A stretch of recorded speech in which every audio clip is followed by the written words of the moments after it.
Okay, everyone. Hello and good morning. It's Sunday summaries because, of course, we don't have the weekend wrap up. We still have two games tonight.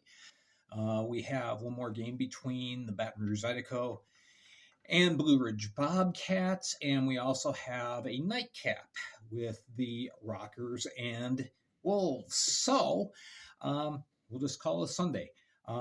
Gonna wrap things up tomorrow on Spotify. Yeah, I know it's not ideal to be on Spotify, but I gotta do it. Um, work schedules and all that.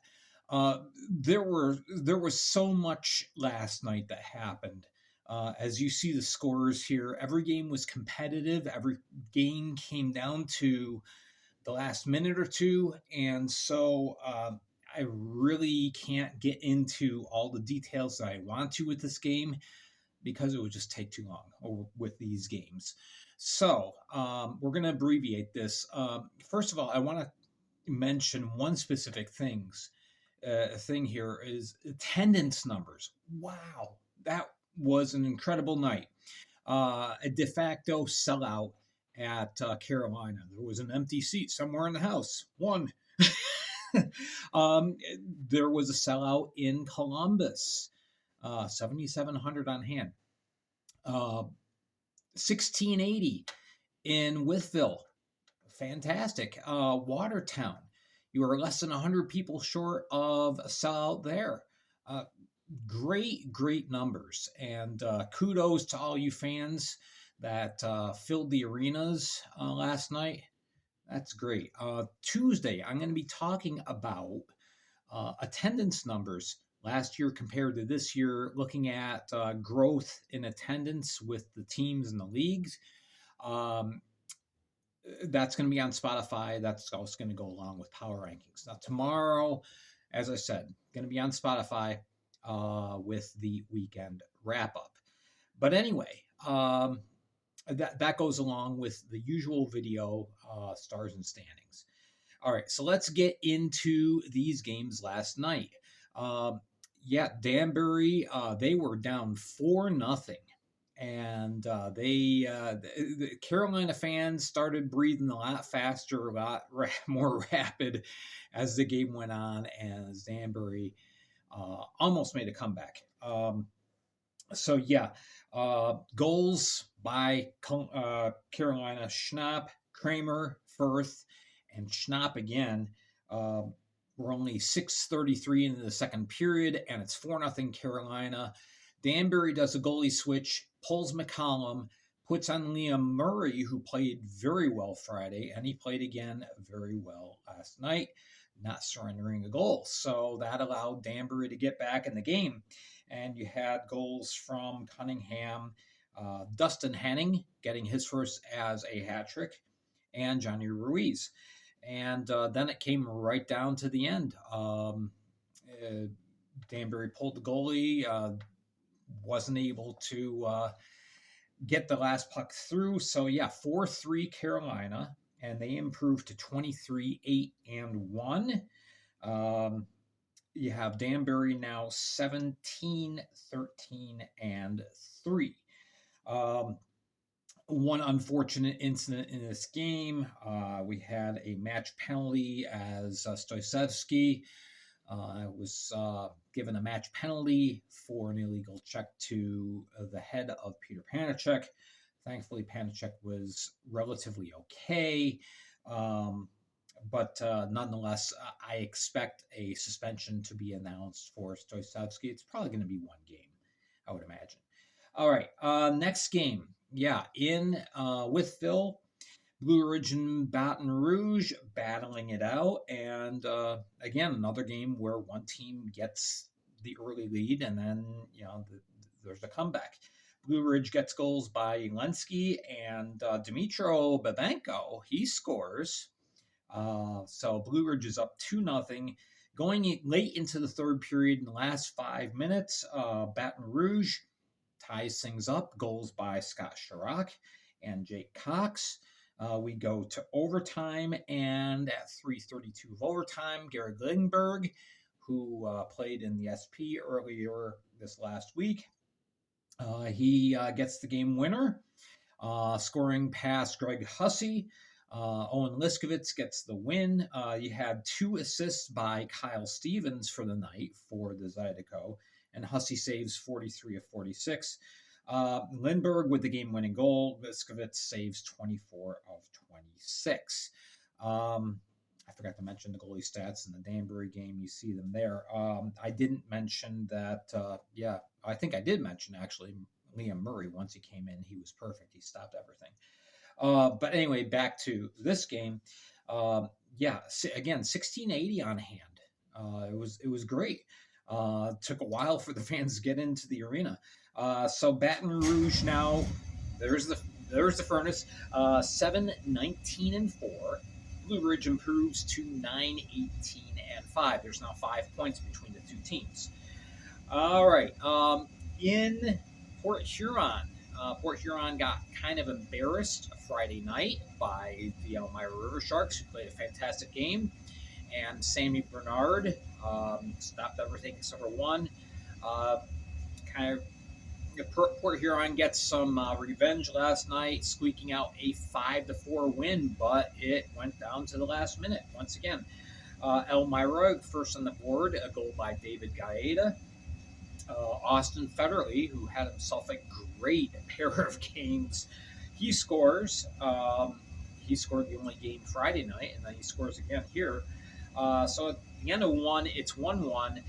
Something happened with Sammy Bernard in the first period. Some people are saying he had equipment problems. Some people said that they saw him sitting on the bench with an ice pack on his back.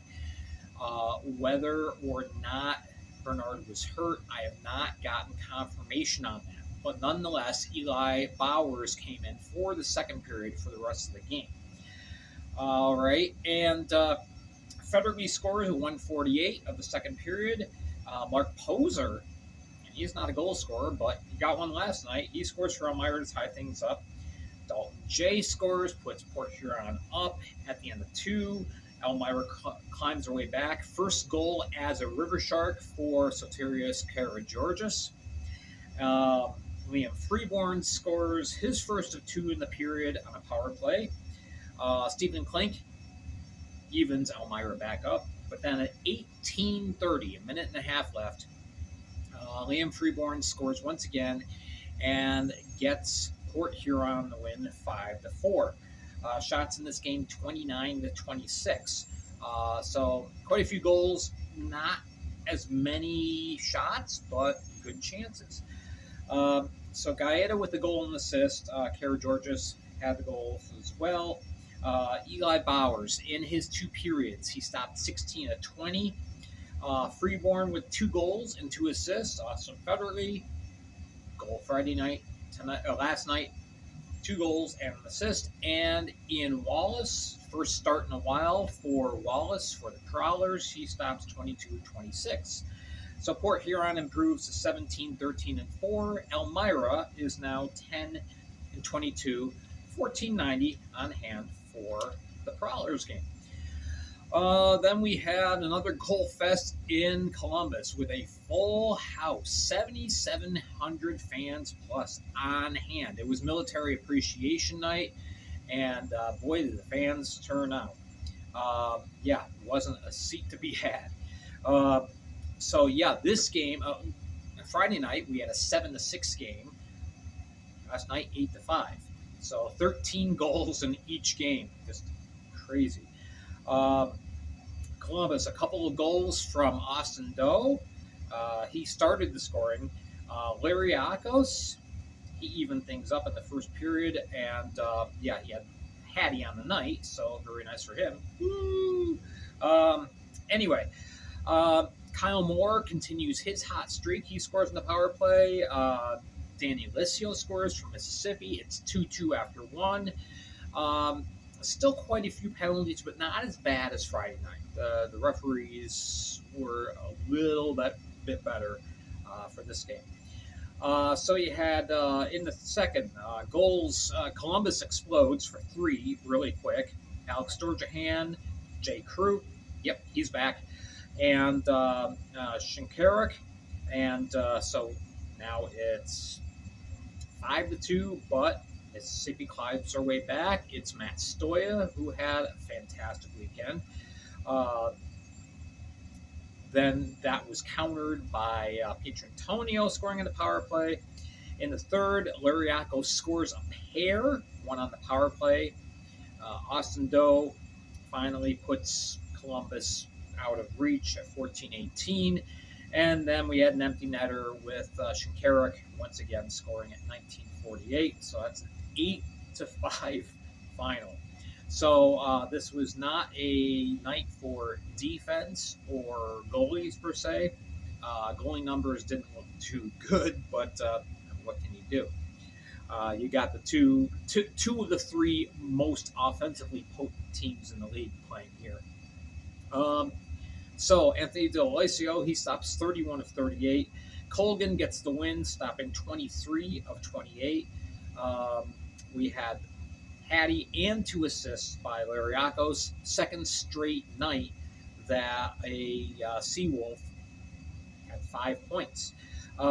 Lucas Helland, he's not on the score sheet much, but he got 2 assists.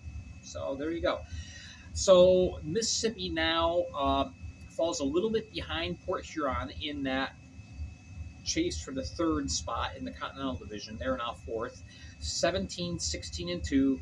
Columbus, it's their 11th win in a row, 26-3-2 on the year. And it doesn't look like there's much stopping them. Final game, another goal fest in Watertown. Motor City, they smarten a little bit from their loss in Binghamton the night before. They go up to Watertown. And, a lot more offense last night. We had Lincoln Gingrich, though, opening the scoring, just 2:13 in for Watertown. You had Josh Colton scoring. This is the third game in a row, that Colton had a goal. We had Gullo getting on the score sheet, first goal as a rocker. So Motor City briefly goes up. Watertown ties it up late in the first by Carter Thornton. 2-2 at the end of one. In the second, there's more goals. There's TJ Delaney. There's Mark Botterill. There's Chenoweth Blacksmith. There's Jamie Malam. There's scoring all over the place.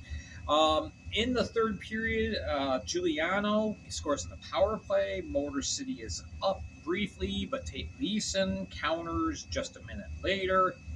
And then at 15:34, the stats say Tristan Wells got the goal. It was clearly Giuliano's goal, but he doesn't get credit for it. The goal goes to Wells. But the most important thing is Motor City scores. So anyway, the pressure's on Watertown.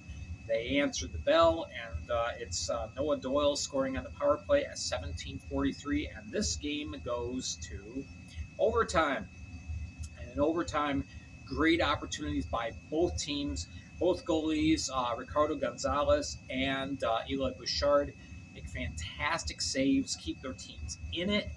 And so we go to the shootout. First round, nothing. Second round, nothing. Third round, nothing. Fourth round, finally, Pavel Spintsov ends up scoring the only goal in the shootout, and that gives Motor City a much-needed 7-6 victory. So they improve to 18-11-4, and Watertown now 11-18-3. Again, 1432 on hand. So really good crowd at Watertown. Don't forget their arena only seats 1,500 people, so that was a good crowd. Total attendance for the night between the 5 games, 15,541. That's going to fill up most NHL bars, so that's awesome. Awesome turnout. Again, we're going to be talking more about attendance on Spotify on Tuesday. Until tomorrow we'll have a video. We'll have our stars and standings. So we'll have everything updated so you can see where your team fares. And in the meantime, there you go. That's as summed up as I can get it. So I hope you have a great week ahead. Another great weekend of hockey coming up next weekend. We will see you guys back here tomorrow. Have a wonderful day.